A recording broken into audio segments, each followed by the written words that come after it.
Gang's all here. Welcome to Mindful Business, weekly discussions about mindfulness, entrepreneurship, and Web3. This live Twitter space is about an hour long. It is recorded and uploaded to YouTube in podcast format to be played back anytime. This is episode 28, dedicated to discussing building in Web3, which I'm really excited about. The last time we talked about Web3 was episode 19, which was a while ago. That was the onboarding series episode specifically about how to buy your first NFT. And we have a special guest today, which I'm super excited about. So I'm joined by my lovely co-host, Abby, the creator of Elevate, as usual. And we have special guest, Chelsea Chung, former co-founder of Sacred Skulls. So I'm going to pass the mic to Abby to say hello. And then Abby can pass the mic over to Chelsea to introduce herself and tell us a bit about herself and her experiences in Web3. And then we'll dig into this discussion. So how are you doing, Abby? I'm doing great. I'm so excited to sit down, and especially tonight, since we have this wonderful special guest. I would really love to dig into getting to know more about her. And I'm always so excited to sit down on a Wednesday. I can't believe it's been that long since we've talked about Web3, so it's perfectly timed. And yeah, I'm pulling up my little cup of tea here. I've got my little cozy fireplace going, and I'm ready to dig in. How are you, Sierra? I'm doing good. I also have a cup of tea. I have some ginger tea. Since I stopped drinking coffee, I've been really getting back into my tea game. But welcome, Chelsea. We're super excited to have you. Please feel free to introduce yourself. Tell us a bit about you and your experiences in Web3, and we'll kind of get into it. Hello, hello. Oh, I haven't been on a Spaces in a minute, and this feels good. Thanks for having me here. And yeah, I mean, I feel like since we have even started having conversations about having this chat, my life has changed rapidly, or a lot in Web3 as the space does evolve so quickly. And anyone, I think, who is in the space can just relate to the feeling of just rolling with the punches, rolling with the waves, and riding this like crazy journey in Web3. And yeah, I mean, I'll talk a little bit about my background and my experience and try to consolidate maybe a couple years of my Web3 journey as much as I can. So let's see. I'm gonna tell my first crypto story because I love telling that. I love telling that story. I think it's always fun to hear kind of like what first got people into this space. So I'll start there.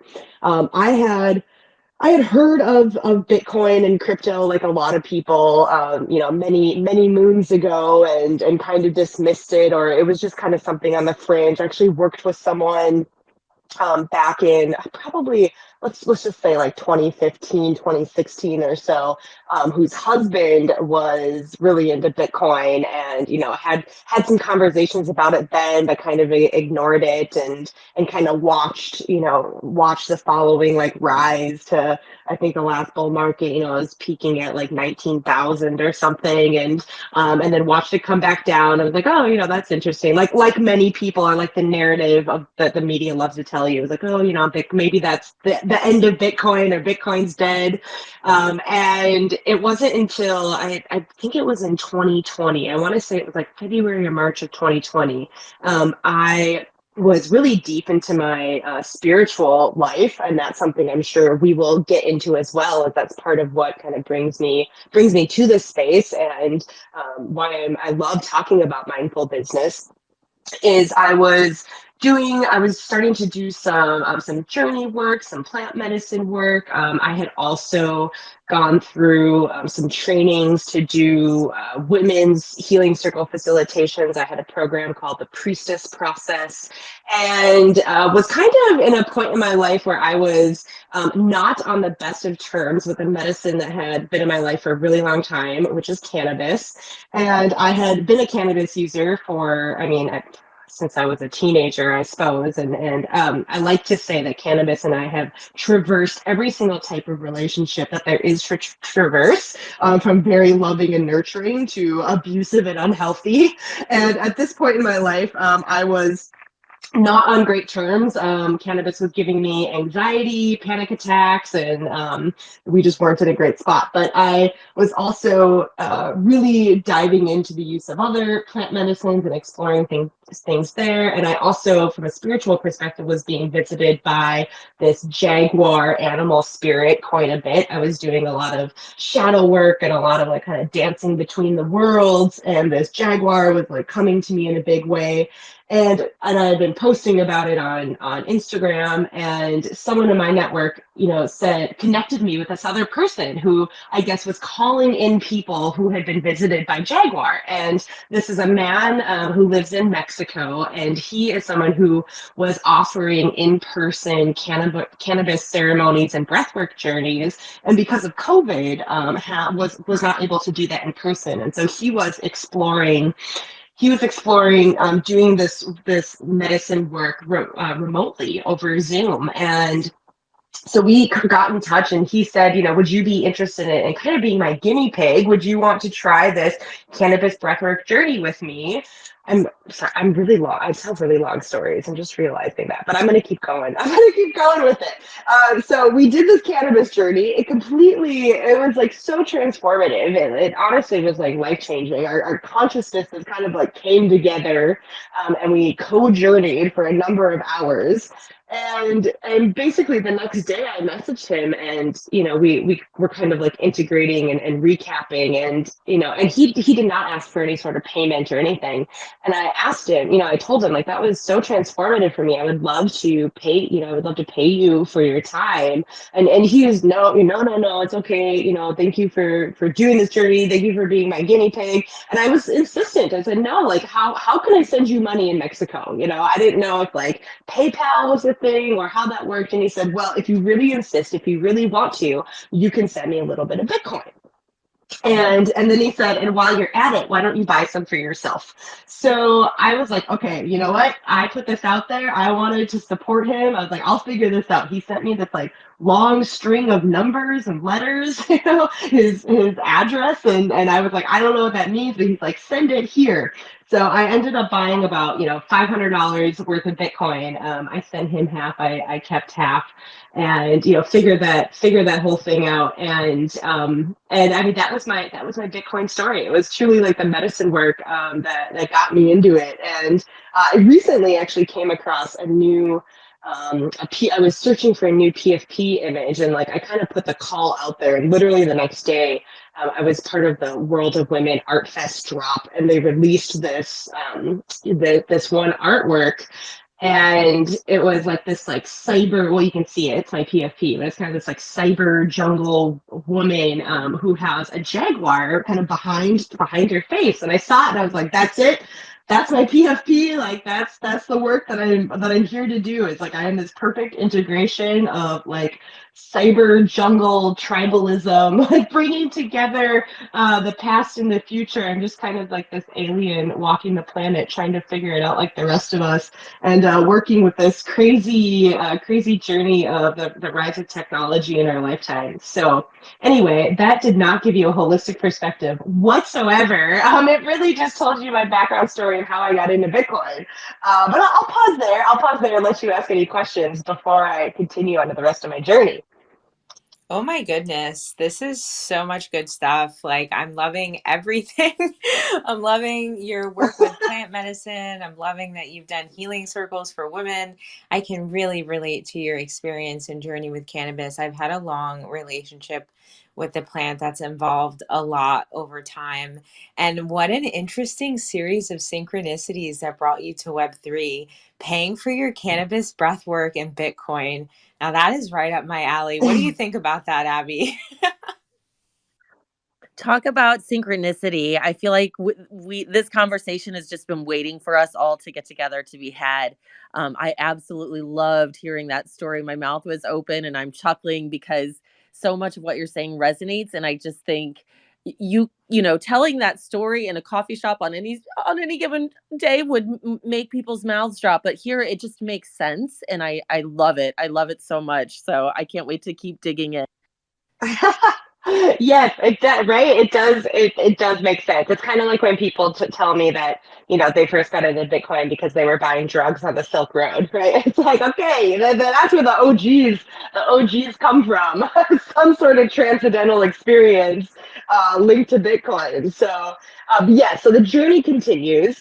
So, so I, was kind of watching my Bitcoin, right? I had like a couple $100 in Bitcoin. And at the same time, and again, this is like, 2020, heading into 2021, I started to also start learning about stock investing as well. It was just like the financial world was nothing that ever really interested in me, right? I was like working corporate America, and I just did the standard things, right? You have a 401k, you put a certain percentage in it, you click a button to increase that percent every year, you try to get some kind of corporate match, like that was like kind of the extent of my knowledge of financial responsibility.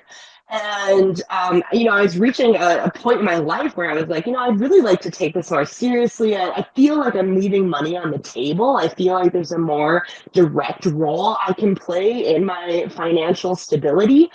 And so, like a lot of people, I used Robinhood because it was like super accessible. And I started investing in stocks. And at the same time, I started putting a little bit more into crypto as well. And I really didn't know what I was doing, but I was just diving in, and I was watching my crypto. And of course, this was like heading into like 2021, like, great, good times, good bull market times. And I'm watching my crypto portfolio just like go parabolic while my stocks are, kind of like trucking along, like making some gains. And I just was like, what, like, why am I putting this money over here when I could put this money over there? And then I also started to learn more about crypto, really started to watch videos and learn about decentralization and, what it really meant. And like, that's where my tingles like really shot up, is when I started learning about, the potential of decentralization. um, Little side note caveat: I really identify it with the archetype of Aquarius. I have a lot of Aquarius in my chart. I'm a Aquarius, Sun, Moon, and Mercury. And again, I kind of like referred to myself as it's like technological alien, like experiencing the human, like experiencing human life, and that's kind of how I feel. And so when I started learning about like the power of technology, to create greater opportunity, to take power out of, the hands of the few and make it more accessible and safe and transparent. I mean, I totally bought into it. And I just really was having like these I was like having these whispers. It was almost like the universe was like drawing me in, and the universe was literally like whispering crypto into my ear. So I, kind of made the decision that I was just wanted to live a crypto lifestyle. That was the avenue I wanted to support, and I wanted to explore what financial opportunities were there, but also just from an ethos and value perspective. And luckily, around that time when I kind of made that proclamation, I met my current partner, Joe, who is actually on the spaces. He's down there with the monkey picture with the diamond grill. That's my partner, Joe. And Joe had been in the crypto space since like 2016, 2017, and was really living that crypto maxi lifestyle. So it was perfectly timed when we came together, and he was able to show me the ropes and teach me the importance of having crypto friends, of having Web3 friends. I always say like everyone needs a crypto buddy. Everyone needs someone in their life to help show them the ropes and to help navigate, because as we know, this space is just full of danger at every single turn. I mean, but that's what happens when you're pioneering a new way of living, a new life. So jumped into crypto really, really full force, and more on the crypto side, right? More on the coin and token investing, more about learning about blockchain organizations. Had kind of watched NFTs, like the rise of NFTs, and both of us really stayed away from NFTs. And I remember Joe was the more kind of rational one, just kind of like suggesting like staying away from the trends and jumping in, and I am the more like artistic community, like this. I was just watching all this like art come about and people get so excited and like these communities forming. And one day I was just like, I'm going in, I'm diving in. I am getting into NFTs. I don't know what I'm doing, but I'm going to join a bunch of Discord channels and like see where it takes me. Unfortunately, this was like the hype of NFT. This was like the peak hype of NFTs. This was like January, February of what, 2022. Threw a ton of ETH into NFTs that was in like not a super smart way. Got super wrecked by it. But like, like that's the journey. Unfortunately, I wish there wasn't such a big learning curve and such risk up front. But I did all the things. I did all the things you're really not supposed to do. I do teach crypto and Web3 education classes, and I pretty much, like at the beginning of the course, say, I have learned all the things not to do, so I'm here to tell you all the ways that I have made mistakes so that hopefully you don't do them. um, but was so fascinated by NFTs and was so the community. I think that's really what just jazzed me up so much. Was like I loved being in Discord. I mean, and I know it's a grind, and I know especially those days were super stressful. But I loved it. I loved meeting people from all over the world and having this like common interest that brought us together. And I was so hungry. I was so hungry to move forward and to figure out how else I could add value. And I was, part the projects that I invested in, I was doing everything I can to offer whatever support I could, to offer ideas, to support the founders. And then I came across Sacred Skulls, which was the project that I ended up working for a number of months. And I loved the artwork. I mean, that was what kind of initially drew me in, is, this, the artwork of the skulls. It was a little different. It really resonated with kind of where I had been on like my spiritual path. And there was some beautiful visual cues like sacred geometry and crystals and things that really spoke to me. Um, and I I just reached out. I mean, I was reaching out to different communities at the time and offering my crypto education because I had put together several courses and master classes on onboarding people to crypto. And I had also realized that there was a little bit of a gap in understanding between the NFT space and then like the crypto behind it, right? What crypto even was, right? What the difference was between different blockchains, different coins and tokens, a little bit more about transacting and security and all that jazz.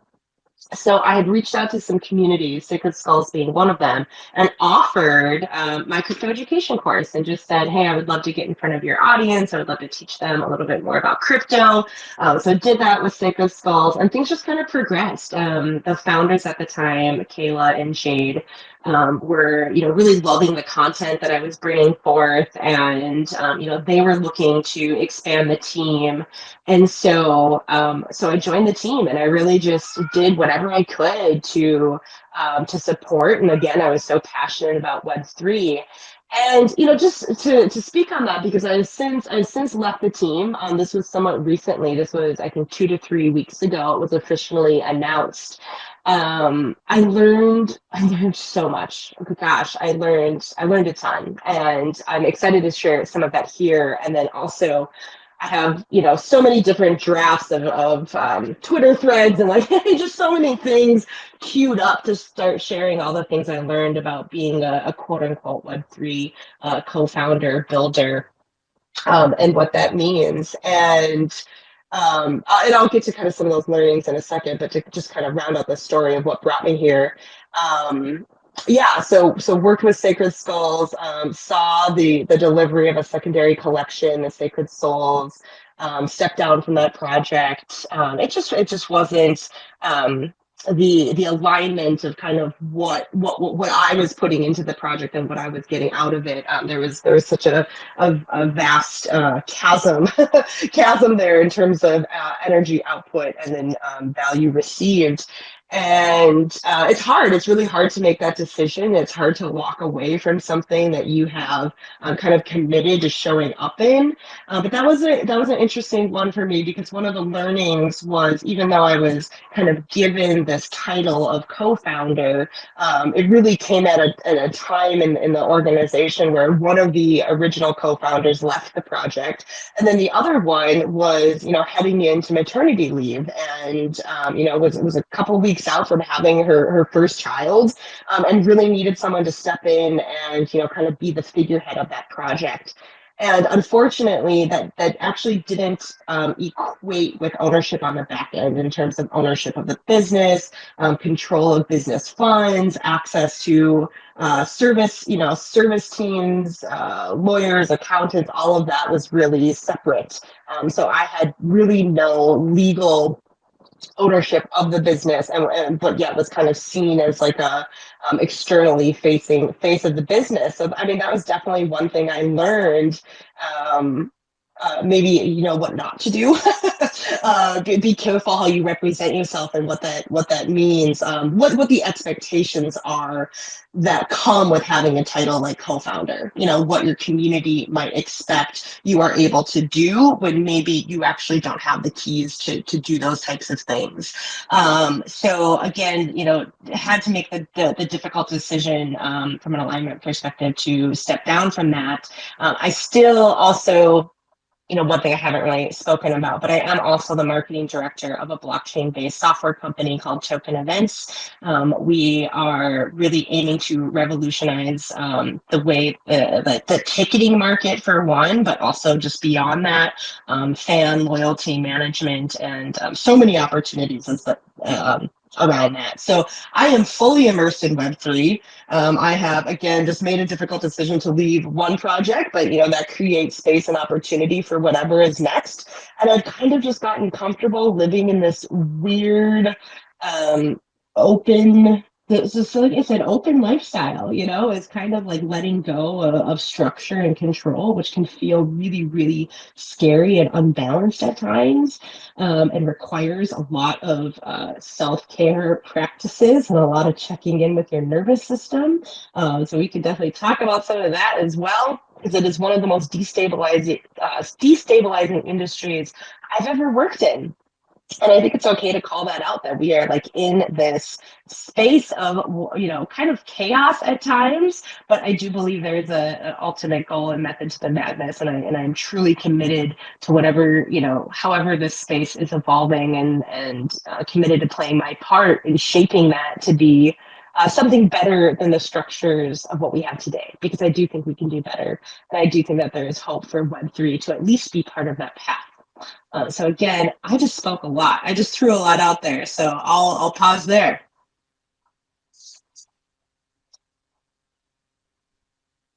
I'll jump in. I just think it's so energizing to hear you speak, to hear you talk about your process, your path, and you're absolutely right. I appreciate your honesty and your transparency. This place is it's a lot, right? And it isn't stable. And so those of us who are building have had to learn to be absolutely flexible and yet figure out how to build some solid ground while those tides are moving so quickly. And so I feel really energized hearing you talk about it. Certainly, it's been challenging, and many of us have hit brick walls and lulls and different challenges when you want to give up or whatever it might be. And so, just hearing you talk about your story and your persistence, but also your willingness to shift with the tides, to be flexible, but to keep moving forward in the direction of what you believe in. I got to tell you, that just kind of relights my own pilot light and fires me up. I'm sure Sierra has some similar thoughts to share. Goodness gracious, that is incredible. You are such a rock star, and it's been so interesting just listening to some of the wisdom you gain from your experience with Sacred Skulls. I've it's really tough in Web3. There's like almost this expectation. I don't want to say an expectation to work for free, but like there kind of is. I've never experienced this in any industry before. It's like you want someone to like pour so much into something, but what they receive in return like makes it impossible for them to find balance in their own life, and that just becomes risky for all parties involved, and it really puts the person who's overextending themselves at risk for burning themselves out, becoming resentful. So I really like respect and appreciate you being present with yourself and like showing up for yourself in a way that like feels authentic and just making a move in the right direction. And I very intentionally titled this space Building in Web3 because it's a phrase that like a lot of us who have been showing up the past couple of years see a lot. And, personally, I think it's like a combination of so many things, innovating and, providing value to the wider community, being consistent and showing up. But all that being said, Chelsea, and all that you've learned and gained from your experience at Sacred Schools, what does building in Web3 mean to you personally? Oh, that's a great that's a really great question. And you're right. I mean, it just has just become such this like term that gets thrown away. Maybe I'm gonna externally process this, or I'm gonna say a lot of things, and then hopefully out of that comes some semblance of a coherent answer. One thing I will say is that I do my career, I didn't really talk about my background career, but I'll just like briefly touch on that. So I spent like 11 years in corporate America, and jumping kind of between like multiple industries. I spent 5.5 years in the CPG, the consumer packaged goods world, working for General Mills, a food company. And I spent about half of my time there working on digital platforms.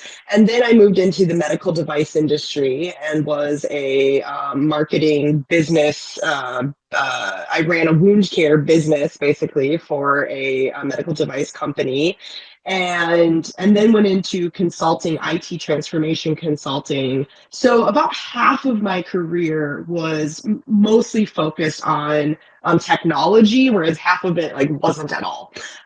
And in the tech side of things, there are a lot of terms and systems and processes where I can see how Web3 has adopted a lot of techno like language that comes from the world of tech, right? So for example, um, roadmaps, right? Roadmaps very specifically come from digital product development and your roadmap of features and what you are building. And so I think like the history of Web3 and projects and companies are kind of based on this idea of like building some sort of product, and building some sort of digital product that offers a service or utility to people that that also has some pathways to monetization. And so I think like that was maybe where some of these terms came from. And then now we see that maybe that's not quite the case here, right? Maybe we're doing different things. So I think at its like truest, like the heart of what that term is like meant to designate is that you are, building some sort of product or platform. What I think it has evolved into in the spirit of Web3 is really anyone who is contributing to the next evolution of whatever it is the heck we're doing here. Right? The next evolution of the internet, that's what we say Web3 is. That's kind of how we like generally refer to it. It's like the evolution of the internet. Whereas I kind of see it as like this is kind of like an evolution, and this is kind of like a next phase for humans. One thing that I'll like slightly touch on that maybe we'll get into more later, but that is like crazy transformative is artificial intelligence. And so I think that we are truly on this like brink of revolution and change and transformation in pretty much every area of our life. So what building in Web3 means to me is, are you playing an active role in contributing to that? And I would argue that anyone who's in this space, whether it is from, from being a collector, a listener, anyone who is in this space who maybe isn't even working on quote unquote project, we are all builders of Web3. We are all contributing to whatever this is, whatever is next. So, I think it can be used in a lot of different ways, but building a Web3 means I am an active participant in shaping the future of what I want Web3 to be. Beautifully said. Absolutely. We are all builders in Web3, and we all show up and contribute in unique and meaningful ways. And yes, I am so personally into AI. In episode 22 of Mindful Business, so that was almost a month ago, we talked all about AI and how it can be leveraged to increase efficiency and save money. And I'm just totally digging totally digging all the offerings that are out there, and just like really astounded and shocked by like how quickly technology is developing and evolving. But yeah, I'll let Abby chime in, and then I do have a few questions for you. But what do you think, Abby?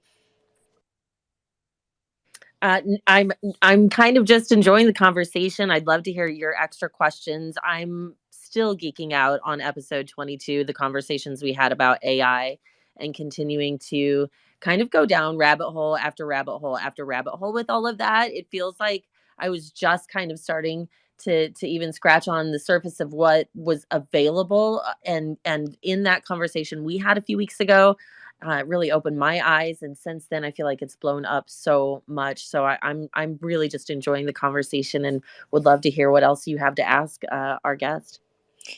Yeah, I find it so awesome that you came from CPG. I also have a CPG background. I developed physical products for many years. I still develop physical products, but I've transitioned from CPG to cannabis, which has been fun, which is has a lot to do with my evolving relationship with the plant.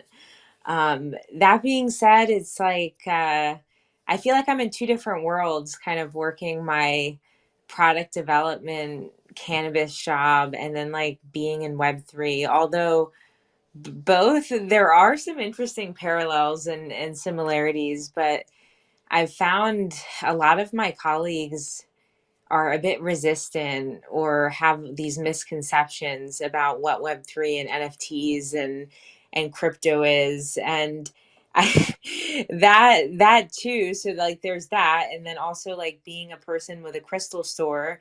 I just went out to Tucson like a couple weeks ago to the gem shows, and I connected with all of these mineral and rock dorks, and I geeked out and bought crystals. And I did talk to a few people about crypto and NFTs, and those people were even more resistant and, might I say, maybe misinformed about it, than the people that I knew from other places. They were super not into it. So that being said, I'm curious, like, what type of misconceptions do you think people have about Web3 and NFTs? Like, what have you heard from your own network? And what do you feel like you're doing in this space to make it more welcoming and comfortable and accessible for people who feel this way? Yeah, great question.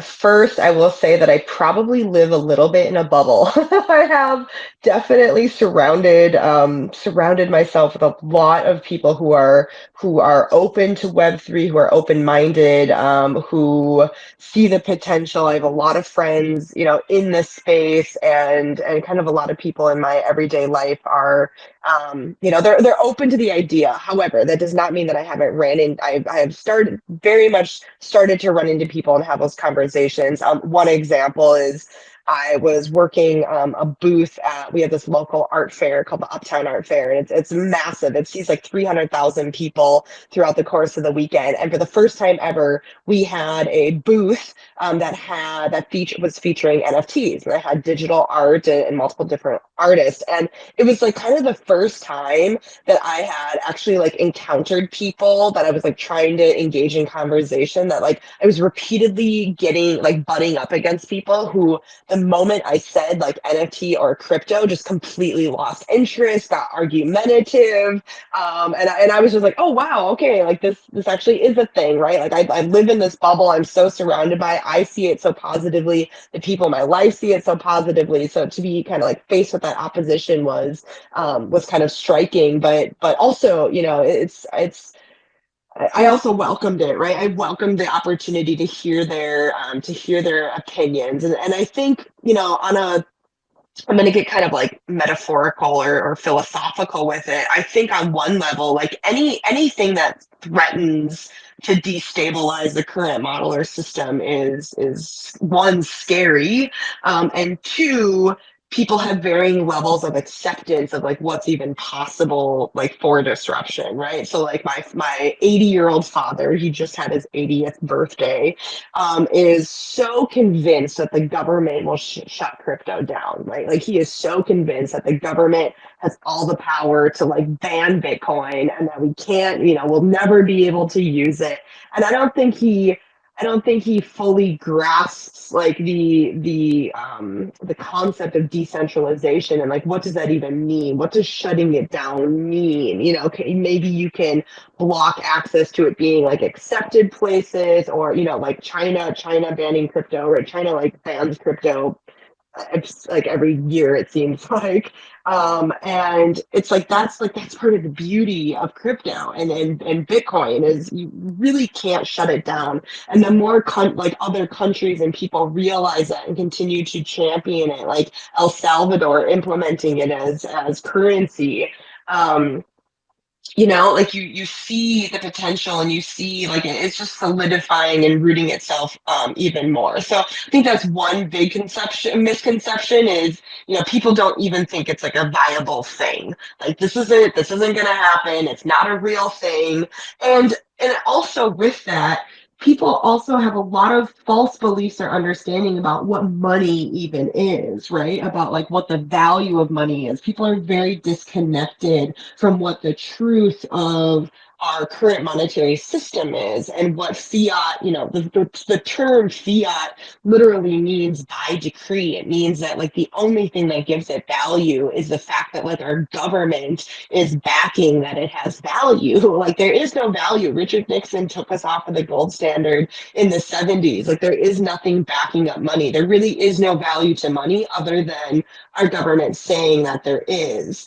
And I think there's also this disconnect of people understanding like the ability of countries to just print more money, right? And you see that time and time again in throughout history.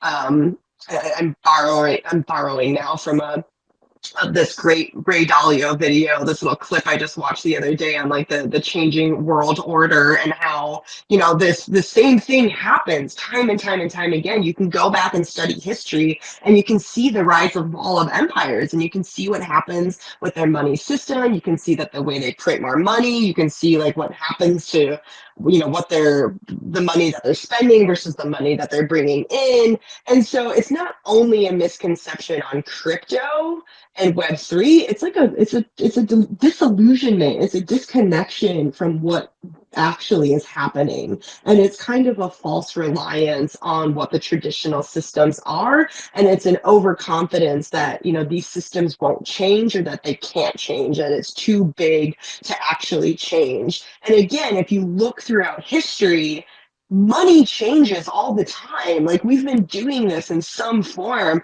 for actually like 100,000 years. Like, I mean, there's been like, you know, trading shells and like, I mean, there's from like as long as people even could, even people existed. Like there was some form of like value exchange, and that has continued to evolve. Even the movement to like digital currencies, right? Like how often do we even carry paper money anymore?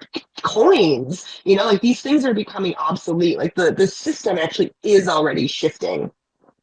I think just another more straightforward misconception, especially when it comes to Web3, and I'm sure we can all relate to this, is the idea that you're buying JPEGs, right? And I think that's something that we like to kind of like joke about in Web3 because we know that there's so much more than that. But I can see from an outside perspective how people who aren't in it don't really understand or see this value. Like what do you mean you spent how much money on this like digital picture? Can't you just click right, save it?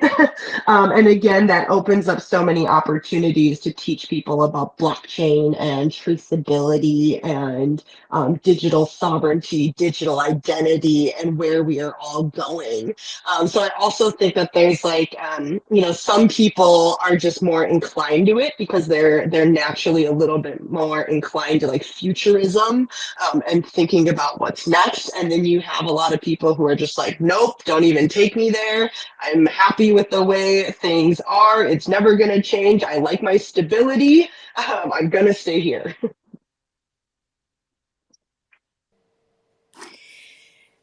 Goodness gracious. Yes, there are so many. Like, there are a lot of misconceptions about Web3 and NFTs, and you're totally right. It definitely does kind of tie back to an overall delusion around around money.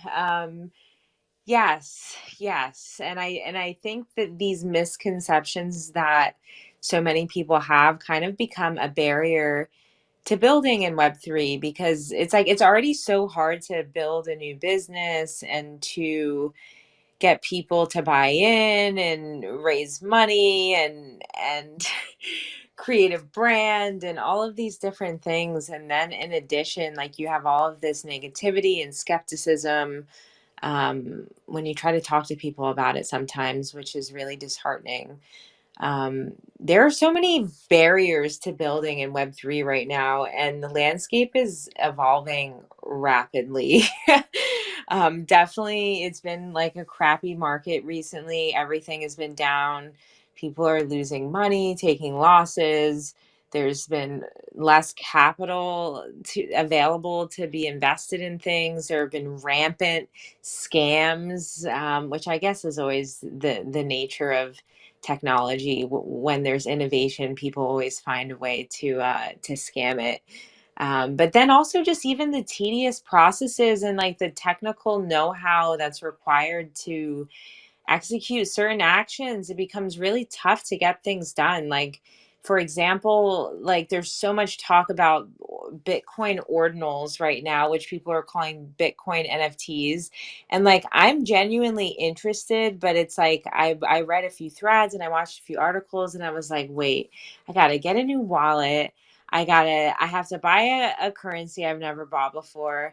I have to use an exchange I never used before. And it's like a part of me is like, okay, I know I'm capable of doing this, but it's just like, damn, like why can't we just why can't it be similar to one of the seven other things I've already learned to do in Web3 and crypto? So like, yeah, the tedious processes also kind of become a barrier to building because people just get tired of trying and learning and doing new things after a certain period of time. I personally feel, or maybe I'm just lazy, but whatever. That being said, Chelsea, you have so many interesting thoughts, and I'm curious, like, all that being said, but actually, before I pass it to Chelsea, Abby, do you have any thoughts as it relates to like different barriers to building in Web3 and anything that Chelsea mentioned? But I really think what both of you are saying resonates.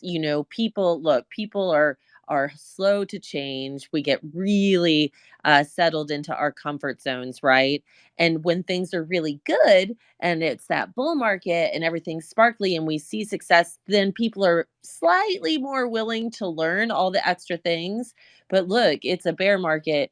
we are exhausted. If those of us who are early adopters and who are willing to learn the 17 different things, if we feel a little like, oh man, I don't know, I don't know if I can learn the next new thing, then certainly it's almost an insurmountable challenge, right, to get those folks who are already a bit hesitant to give up what they already know. But I loved the point that Chelsea made. And I mean, talk about zooming out. That's zooming out all the way back to the beginning of time. And you aren't wrong. You know, currency and this idea of exchanging value for value, this equal exchange of energy, is a concept as old as time, and it is continually shifting. And we all, you know, whatever it is, technology, currency, we all are super resistant, and there are always going to be those barriers. But I love that there are persistent, like, I'm going to say warriors out here, you know, because it takes a lot of internal fortitude and strength to keep showing up and to keep believing when there are those barriers and when there are people straight telling you in your face that we're fucking crazy, you know, they can't see what we see. I think it takes the visionaries, but it takes people continuing to kind of help energize those visionaries. And so again, conversations like this just kind of like plug me right back into that battery charger, to sustain us so we can keep moving forward as we keep onboarding those people that aren't maybe those early adopters.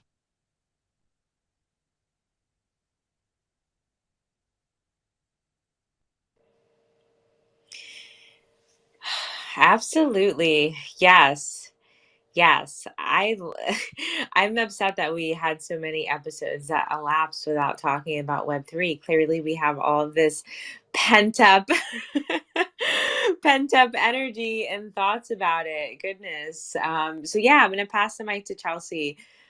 Talk to me about, especially given your experience, not just with Sacred Skulls, but also, at token events, like, you know, what do you think in terms of these different barriers to building in Web3, and considering these different barriers, like how do you motivate yourself to show up consistently? I know Web3 is so alluring and exciting, but there are a lot of barriers. So how do you keep showing up with a smile on your face?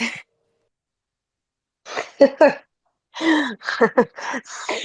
don't always have a smile on my face, and I think that's part of it, right? There's like, do you believe in this enough to continue to show up when you don't have a smile on your face? Because I will actually take the words out of the CEO of Token Events, Adam Jones. He says on our team calls quite frequently, "This shit is hard," and it's true. Like, this shit is really hard, and I think you have to find you have to find your own connection to it. Like, it really requires you to think deeply about your values, your ethos, what you're passionate about, what you want to see, and you have to find the internal motivation to want to continue to show up.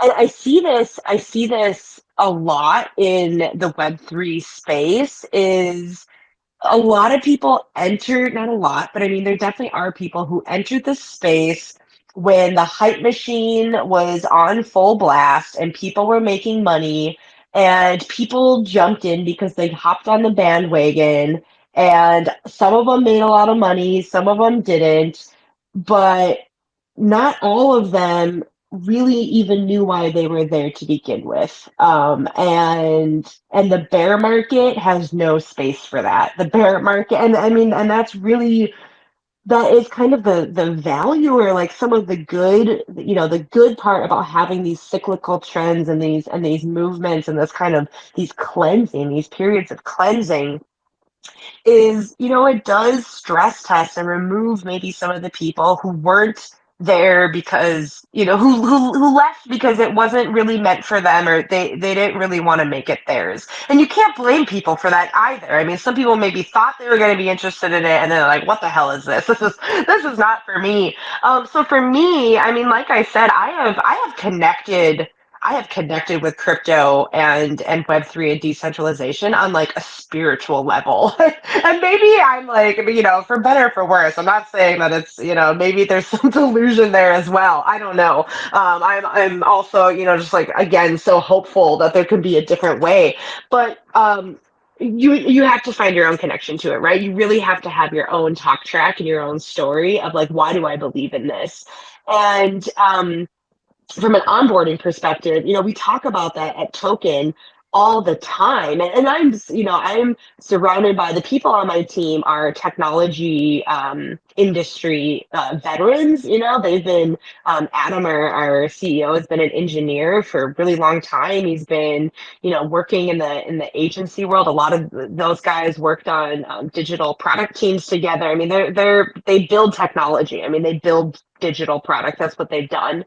And we need those people to make Web3 accessible. And I know it sounds cliche, but like you really need that bridge. You truly do. You really need to make the integration of Web3 technology and systems seamless. And for something like Token that has a vision of, being in stadiums and at major sporting events or major concerts, like you need to expect that, my 80-year-old dad who maybe doesn't super love crypto can go to his baseball game, happily and easily without gawking at, the fact that he has to use this like Web3 app.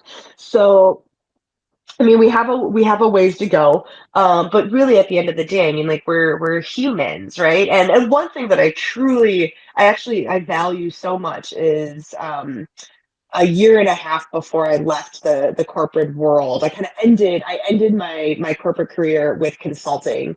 And I did that because I was coming out of being a product manager in the medical device industry, super, super labor intensive. I mean, I was like kind of solely responsible for a whole area of the business. And I knew that I wanted to kind of transition out of that world. And so I needed kind of like this stepping stone. And so I went into consulting kind of like to be completely honest, I kind of was like, I don't want a lot of responsibility. I just want like, um, I don't want to take this super seriously, but it ended up being a perfect role because I learned, I essentially was put on the strategy team and had to, was in charge of like research of user behavior research. I partnered with UX designers. I was in charge of usability research for agile product development and all that means is like I got to talk to people. I got to talk to people about what their problems were and what would help them solve their problems. There are people actually don't even know what will help them solve their problems, but if you just ask them to let you observe them and ask them questions, you can kind of see see what they need, see where they're struggling. So I think I've taken this question and gone like totally around in a different direction. But to wrap that up, like it just comes down to people. It comes down to how are we going to, like how are we going to add value to people's lives? Like that's really all we're trying to do here is like we're trying to progress society, progress the internet, progress as human beings into models and systems and processes that enhance our lives, that add more value, that give us more empowerment. And actually, I'm going to take that and go on just like a slightly different tangent because that is something circling back actually to like my ethos and my values. One of the reasons I love this space so much is because I think it is a call to action for greater personal empowerment. I think that we need individuals to step up to the plate and take greater responsibility for themselves in all aspects of their lives. And I think Web3 is actually a great model for people doing that. We're moving into this age of digital and data sovereignty, and again of hopefully greater financial empowerment and greater self-control over lots of areas of our life. So that's what keeps me showing up with a smile on my face because I believe that I believe in human development and empowerment, and I want to make it as easy as possible for people to get there. A lot of good stuff there. Yes, Web3 does require a high level of personal accountability. Um, and I feel like it's very easy to like make a misstep because we are so early and there's not like trusted actors and processes on every level. Sometimes it's easy to make mistakes, even when you are trying to be super accountable. But that being said, as you mentioned, the bear market is unforgiving. You are so right about that, and it absolutely is a cleanse or a purge of sorts, a stress test. I agree with all of that. My God, time flies when you're having fun. This has been an incredible conversation. We're approaching the end of our hour here already. Abby, I want to just ask you to share any closing thoughts. And then, Chelsea, I want to pass the mic to you one last time just for any plugs or kind of shameless self promo before we close out. So, yeah, what do you think, Abby? I cannot believe how quickly the hour passed. This feels like the fastest hour we've had in our 28 weeks. My mind is spinning in so many directions. I feel like we could talk for another 2 hours. You have so many just great insights and experiences to share. I'm really grateful that you were willing to just really share so many pieces of you, parts of your process, your thoughts, and really, again, just that energy that you have brought, that is bringing a breath of fresh air and making me feel really excited and hopeful as we shift into a new season here right around the corner.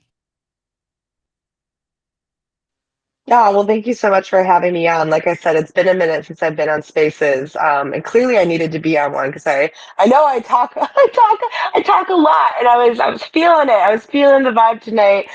So thanks for giving me the space and the opportunity to get up here and share some of my ramblings.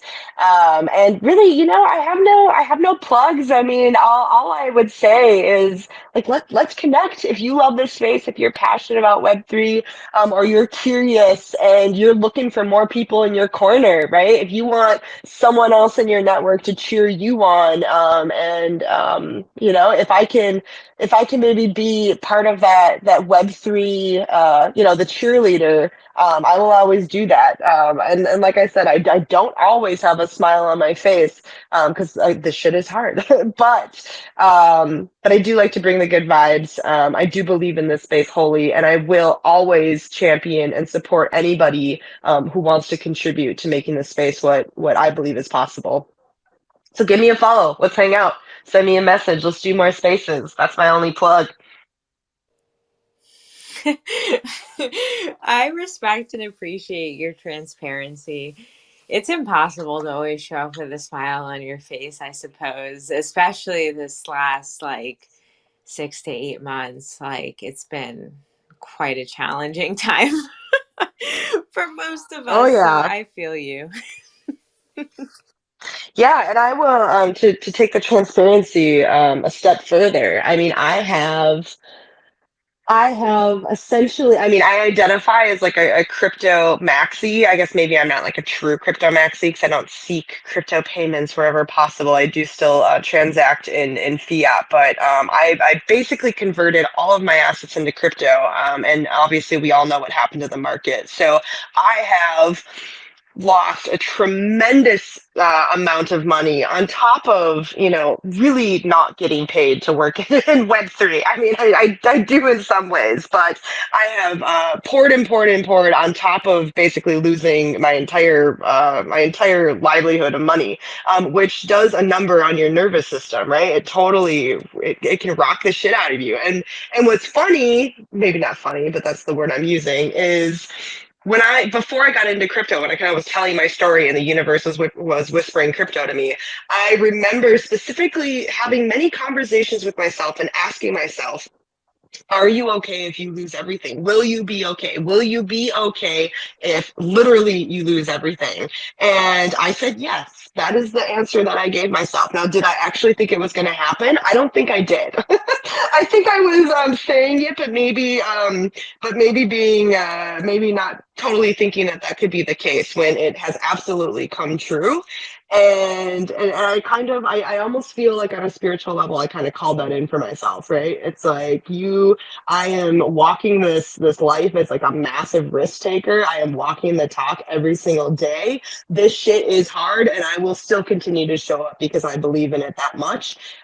And so, if anybody ever needs to commiserate, if you've lost a lot of money, if you've had a hard time, if you got scammed, man, I feel for you. I get it. This shit is hard, but I do believe we can do this, and I have enough faith in myself and all of us here that we can come out ahead in this. Powerful and beautifully said, and I appreciate you. Yeah, I just appreciate you being real and being honest. Like, there's a lot of glitz and glamour, and honestly, just like kind of phoniness in Web3 and NFTs.